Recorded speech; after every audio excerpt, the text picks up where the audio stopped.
Ministrica Anja Kopač-Mrak že pred časom začne kampanjo proti delu na črno z vrednotnicami, a spisek ponudnikov dela na črno je dolg, plačilo za recimo čiščenje doma pa stvar dogovora.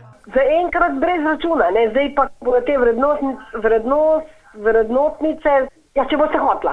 Usoda vrednotnic bo podobna prevoznicam za les, pa je jasen Jakob Presečnik. Največja težava pa nadzor, saj v stanovanja preprosto ne smemo vstopati. In še, problem dela na črno z vrednotnicami ne bomo rešili. Jaz se bojim, da bo nekaj časa mrtva črka na papirju. In podobnega mnenja so tudi v opozicijski SDS. Največji problem v tej državi so nepobrani davki in prispevki, za skoraj 1,5 milijarde jih je, tako Romana Tomc. Na drugi strani pa želi vlada za uvedbo vrednotnic, ki so zame en navaden birokratski zaplet in papir, preprečevati pač ta pojav sive ekonomije in si obeta zelo velike učinke iz tega. Teh učinkov pa gotovo ne bo, je jasna, in temu pritrjuje tudi črni trg. Kako je pa s plačilom?